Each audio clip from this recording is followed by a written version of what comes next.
Então vamos justamente falar aí sobre esse passo a passo da utilização da furosemida. Existem muitos passos que influenciam a chegada da furosemida desde a administração dela até o sítio primário de ação lá na alça de Henle. E esses passos, essas resistências, elas podem acabar inviabilizando a ação da furosemida. Aquele slide que a gente colocou lá da resistência, né? Então existe um caminho a ser percorrido entre a administração e a chegada dela na alça de Henle, e esse caminho vai acabar diminuindo, né, a dose da furosemida que vai chegar lá na alça de Henle, e isso pode acabar levando a uma ineficácia de sua ação. Se eu não conseguir atingir lá a minha concentração tubular de 20 mg, a partir da dose que eu administrei, eu não vou ter uma dose efetiva ou precisar de uma dose maior. Então, para o uso correto da furosemida, devemos seguir o passo a passo para o seu uso. Então, vamos lá. O primeiro passo. O primeiro passo que eu já gostaria de dizer para vocês é o seguinte. A biodisponibilidade oral da furosemida, eu comentei com vocês lá atrás, que ela é em média de 50%. Ou seja, se eu dou um comprimido de 40 mg para o paciente, eu espero que eu tenha uma absorção de 20 mg, uma biodisponibilidade de 20 mg dessa furosemida. Essa é uma média, mas mesmo em indivíduos saudáveis, eu tenho uma variação muito grande dessa biodisponibilidade, que pode ir desde 11 a 90%. Então existe um espectro aí de variação enorme de biodisponibilidade, de modo que a minha dose efetiva, imaginando, né, tendo como ponto de corte lá a concentração tubular efetiva 20 mg, a minha dose efetiva ela pode variar desde 22 até 181 mg de furosemida oral, para poder eu ter essa biodisponibilidade ali de 20 mg. Então, isso depende muito do que? Isso vai depender muito da constituição orgânica de cada indivíduo. Então, a primeira lição que a gente tira aqui é a dose efetiva da furosemida, de maneira geral, na maioria dos indivíduos, né, ali saudáveis, ela costuma ser de 40 mg, porque na maioria das vezes a biodisponibilidade ela vai girar ali em torno de 50%, um valor médio. Mas cada indivíduo, mesmo indivíduos saudáveis, ele tem uma biodisponibilidade que pode variar bastante. Então eu posso ter diferentes doses efetivas de furosemida oral, mesmo indivíduo saudável, seco, sem nenhum sinal de congestão, sem hipoalbuminemia, sem nada mais. Então esse indivíduo ele pode ter uma variação muito grande. Então primeiro a gente precisa conhecer qual é a dose efetiva, uma vez fazendo a furosemida via oral para o meu paciente, que vai depender das constituições orgânicas dele. Fala, meus amigos e minhas amigas, se você está vendo esse vídeo aqui é porque você está assistindo um resumo de uma aula da comunidade Intube. Essa comunidade é focada em urgência, emergência, pacientes graves, e você está assistindo aqui um resumo, tá? A aula é maior, a minha equipe selecionou um dos melhores momentos desta aula, e se você tiver interesse em fazer parte dessa comunidade, aqui na descrição do vídeo nós temos o link para você participar e ter acesso a todas as aulas que abordam pacientes graves, temas de urgência, de emergência, aqueles temas que todo médico precisa saber, e sempre com essa visão minha bem prática, bem direta ao ponto. Então, vamos voltar para a aula, que eu interrompi aqui no meio. Já vamos voltar para a aula. Um abraço. Segundo passo, a dose no edema intestinal. Toda vez que eu tiver uma situação de congestão venosa sistêmica, em que eu imagino lá que eu tenho congestão intestinal, eu tenho um edema de alça, edema de mucosa intestinal, a absorção da minha furosemida oral ela vai se tornar mais lenta. A dose total absorvida ela vai ser a mesma. Se eu faço lá uma dose de furosemida oral num paciente que não tem congestão intestinal, não tem edema de mucosa intestinal, ela vai ser a mesma, a dose absorvida vai ser a mesma do paciente com edema de alça intestinal. Porém, a diferença é que, uma vez tendo edema de alça intestinal, a absorção ela vai ser mais lenta, e isso vai comprometer na eficácia da furosemida. Vamos ver por quê. Então vamos ver, ó. Como a furosemida ela tem uma meia-vida muito curta, a meia-vida da droga é curta, a concentração tubular dela vai ser prejudicada com a absorção lenta. Vamos dar um exemplo. Imagine que a gente tem aqui um paciente de 50 anos, lá com uma EC descompensada, perfil B, aquele perfil lá úmido e quente, né, com gesto quente, bem perfundido, que ele faz lá, a gente administra 40 mg de furosemida via oral. E a gente imagina lá que a absorção, a biodisponibilidade vai ser de 50% mesmo, ou seja, eu dou 40 mg comprimido e ele vai absorver ali 20 mg. Só que desses 20 miligramas, se ele fosse um paciente saudável, sem nenhuma sinal de congestão, de sede compensada, eu esperaria que aqueles 20 miligramas, depois de uma hora, eles estivessem lá na minha alça de Henle atuando e promovendo lá a concentração tubular efetiva, que a gente já viu que é de 20 miligramas, saturando todos os receptores, causando aí a ação da furosemida. Porém, quando o paciente ele tem esse edema de alça, tem uma sede compensada, vai ter uma absorção lenta, de modo que inicialmente ele vai absorver ali, por exemplo, apenas 12 miligramas de furosemida. Esses 12 miligramas vão chegar lá na alça de Henle, não vão conseguir saturar todos os receptores, porque não representam uma concentração tubular efetiva. E aí, depois, quando os 8 miligramas restantes eles forem absorvidos, parte desses 12 miligramas, pela meia-vida mais curta da furosemida, parte já vai ter sido eliminado. De modo que quando esses 8 miligramas restantes eles chegarem lá na alça de Henle, eles não vão conseguir encontrar mais 12 miligramas lá, vão encontrar menos. E aí a dose total lá na alça de Henle nunca vai conseguir ser de 20 miligramas. Eu nunca vou conseguir alcançar uma concentração tubular efetiva, eu não vou conseguir ter natriurese, eu não vou conseguir ter uma ação eficaz da furosemida. Então eu vou precisar fazer uma dose mais alta de furosemida oral. Então a segunda lição que fica na nossa aula é o seguinte: a dose efetiva de furosemida oral para paciente com congestão venosa sistêmica, ela precisa ser maior. E aí maior quanto? Não sei. Quanto mais congesto, maior a dose. Só que eu não sei, eu não consigo ver ali o intestino, né? Eu não consigo ter certeza de quanto. 40, 60, 80, 100, eu teria que ficar testando. Então, para evitar isso, a gente costuma, na prática, né, utilizar a furosemida endovenosa nos pacientes que têm congestão venosa sistêmica, que têm sede compensada, porque aí eu vou conseguir driblar a absorção, né, intestinal, não vou precisar da absorção intestinal, então eu vou conseguir ter ali 100% de biodisponibilidade. Então, paciente com congestão venosa sistêmica, com muito edema sistêmico, em que eu imagino que tem edema de alça, eu prefiro usar a furosemida endovenosa. Essa é a segunda lição da nossa aula. Vamos agora falar sobre a questão do transporte da furosemida. Uma vez a furosemida atingindo, né, a circulação, a corrente sanguínea, ela precisa ser transportada até o rim, para poder atingir lá o néfron e conseguir atuar na alça de Henle. E esse transporte circulatório da furosemida depende, né, da sua ligação com a albumina. 95% dessa furosemida que circula vai ter uma ligação estável com a albumina. A albumina vai ser muito importante para fazer essa ligação e conseguir transportar essa furosemida até o rim. E vai depender também, obviamente, de uma perfusão renal adequada, para que aquela circulação consiga atingir lá o glomérulo, consiga atingir o rim, consiga atingir o sistema tubular e dessa forma a furosemida consiga chegar para poder atuar. Então, a nossa terceira lição que fica aqui hoje é que a dose efetiva de furosemida para indivíduos com hipoalbuminemia e ou com choque circulatório, hipoperfusão, essa dose precisa ser maior, ela costuma ser maior. Então, quanto mais intensa a hipoalbuminemia, pega um paciente que tem uma hipoalbuminemia muito severa, quanto mais intensa, um paciente que tem um choque mais grave, quanto mais intenso o choque circulatório, maior a necessidade de droga vasoativa, principalmente aquele paciente que tem choque refratário, quanto maior deverá ser a dose efetiva da minha furosemida. Então, se eu pego um paciente com albumina muito baixa, paciente que está chocado, eu não vou não vou fazer uma dose ali de 20 miligramas de venoso, imaginando que aquela dose vai ser efetiva.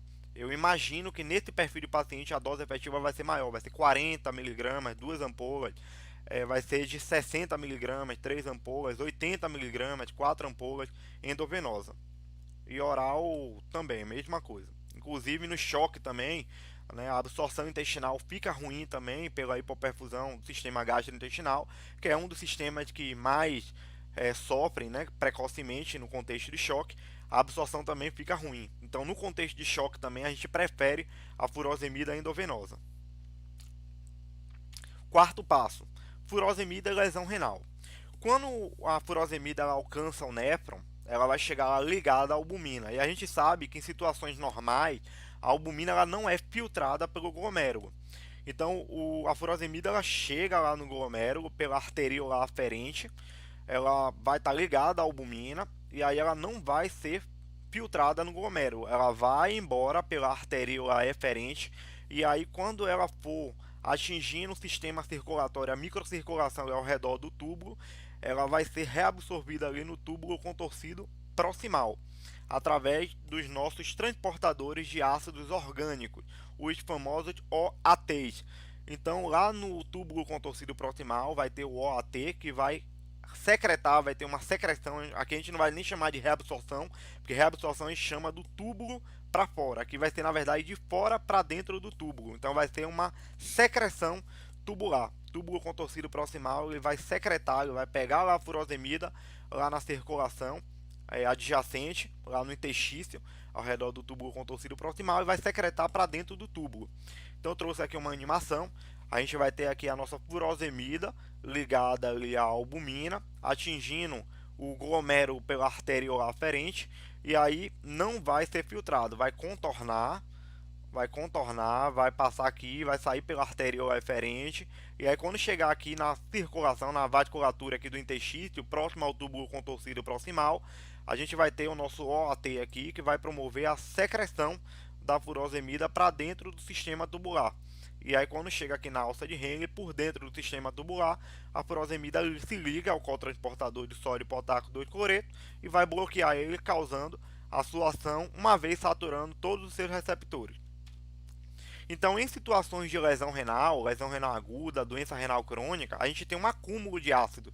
E esse acúmulo de ácido vai promover uma elevação de competição pelo OAT, porque é um transportador de ácidos orgânicos. Então, se eu tenho mais ácido acumulado na doença renal aguda ou crônica, eu vou ter maior competição pelo OAT, então eu vou ter menos secreção tubular no túbulo contorcido proximal, eu vou ter menos furosemida disponível no sistema tubular para atuar. Então, existe uma resistência à secreção tubular, à ação da furosemida.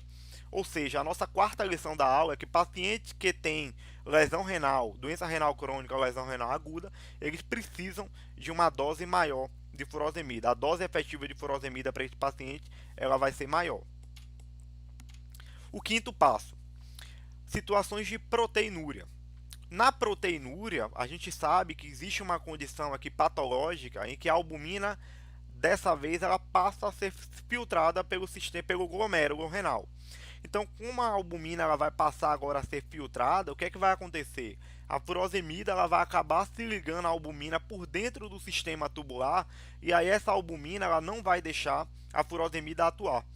Porque a furosemida que atua, a furosemida ativa, é a furosemida livre. Então, a albumina é importante para transportar a furosemida até o rim, mas lá dentro do sistema tubular, a furosemida precisa estar livre para poder atuar.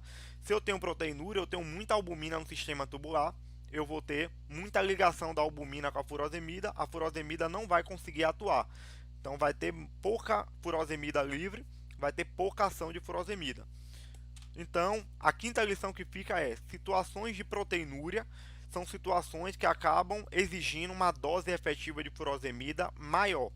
Então, se eu pego, por exemplo, o paciente que tem condições clínicas que levam a proteinúria, como, por exemplo, um diabetes, né, a gente tem que ficar muito atento, porque esses pacientes também podem precisar de uma dose maior de furosemida para ter uma ação da furosemida, uma atuação, uma dose. O sexto passo, resistência com o uso crônico da furosemida.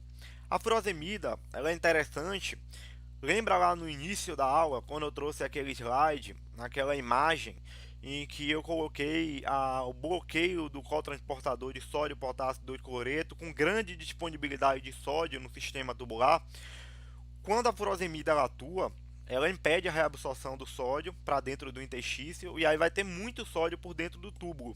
E aí essa grande quantidade de sódio, quando alcançar o túbulo contorcido distal, vai estimular a atuação de um cotransportador de sódio e cálcio. É um cotransportador de cátions. Então eu vou ter um estímulo à atuação desse cotransportador, tendendo a reabsorver o sódio. Só que vai ter tanto sódio lá com a ação da furosemida que, mesmo absorvendo um pouco mais, ainda assim vai ter natriurese. O que acontece é que, como essa grande quantidade de sódio no sistema tubular estimula a ação do túbulo contorcido distal, depois de 7 dias de furosemida, eu já espero que exista ali progressivamente uma hipertrofia desse túbulo contorcido distal, de modo que chega um momento que essa hipertrofia desse túbulo contorcido distal, ela se torna tão intensa que a reabsorção do sódio no túbulo contorcido distal, ela passa a ter, de fato, severa. E aí essa reabsorção severa de sódio no túbulo contorcido distal vai causar o quê? Vai causar uma resistência à ação da furosemida, porque eu vou ter menos sódio disponível para promover natriurese, para conseguir eliminar a água, para conseguir ter poliúria, para conseguir ter ação efetiva da furosemida. Então, o paciente que usa furosemida cronicamente é o paciente que pode ter hipertrofia do túbulo contorcido distal, é o paciente que pode ter uma resistência crônica à ação da furosemida. Então, a sexta lição que a gente tem é que pacientes que usam cronicamente a furosemida por mais de 7 dias, eles podem precisar progressivamente de doses maiores. A gente vai acompanhando esse paciente, a gente vai percebendo que aquela dose que inicialmente ela era efetiva, ela passa a não ser mais. Então, esse paciente vai precisar de um aumento da dose da furosemida para ela se tornar efetiva, para vencer essa resistência crônica decorrente da hipertrofia do túbulo contorcido distal. Ou a gente pode também associar o bloqueador desse transportador aí, desse cotransportador de sódio e cálcio, que vai justamente promover essa grande reabsorção de sódio no túbulo contorcido distal, que vai dificultar a ação da furosemida, que vai ser justamente o nosso diurético tiazídico, a nossa hidroclorotiazida. É por isso que em algumas situações clínicas, quando a gente começa a perceber que o paciente está usando cronicamente furosemida em doses cada vez maiores, para se alcançar uma dose efetiva, a gente pode associar a hidroclorotiazida para potencializar o efeito da furosemida. Inclusive, isso é tão interessante que aqueles pacientes que usam furosemida a longo prazo, de maneira crônica, eles podem sofrer uma redução dramática da diurese quando a gente tira a furosemida de maneira súbita, justamente por causa disso, porque a gente já tem ali um mecanismo de hipertrofia. Na hora que eu tiro a furosemida, essa hipertrofia reabsorve muito sódio, de modo que não vai permitir uma natriurese e um efeito ali de diurese, né? Então, o paciente ele tende a ter uma redução dramática. Pode até não ficar oligúrico, mas vai reduzir abruptamente a sua diurese de maneira muito aguda. E o sétimo passo é a resistência com o uso agudo da furosemida. Aqueles pacientes que têm uma hipovolemia relativa são pacientes que eles vão ter uma ativação, né, uma tendência a uma ativação do sistema renina-angiotensina-aldosterona. O que é uma hipovolemia relativa? A hipovolemia relativa é justamente aquela situação em que a gente tem uma má distribuição volêmica no organismo, em que o rim ele vai acabar recebendo menos volume, ele vai interpretar como se fosse uma hipovolemia absoluta. E aí ele vai acabar ativando o sistema renina-angiotensina-aldosterona para promover maior retenção hidrossalina, para tentar compensar essa sua sensação de hipovolemia. E situações de hipovolemia relativa clássicas da prática clínica são a síndrome nefrótica, né, que pela hipoalbuminemia severa a gente tende a ter muito extravasamento aí de líquido para terceiro espaço, e a situação de cirrose hepática, que pela vasodilatação esplâncnica a gente tende a ter grande sequestro volêmico para a circulação esplâncnica, com hipertensão porta. E aí a gente vai ter também uma hipovolemia relativa. Paciente hepatopata é aquele paciente que tende a uma hipovolemia constantemente. Então, esses pacientes eles vão ter uma ativação do sistema renina-angiotensina constante, e com isso, o sistema renina-angiotensina aldosterona constantemente ativado vai ficar reabsorvendo muito sódio e água, dificultando a ação da furosemida. Então, esses pacientes eles precisam também, habitualmente, de doses efetivas maiores de furosemida. Inclusive, isso é bem interessante porque nessas situações de cirrose, de síndrome nefrótica, por exemplo, quanto maior a dose necessária de furosemida para se alcançar a dose efetiva, pior é o prognóstico esperado da doença, porque a gente imagina que tem mais hipovolemia relativa, tem uma ativação maior do sistema renina-angiotensina-aldosterona.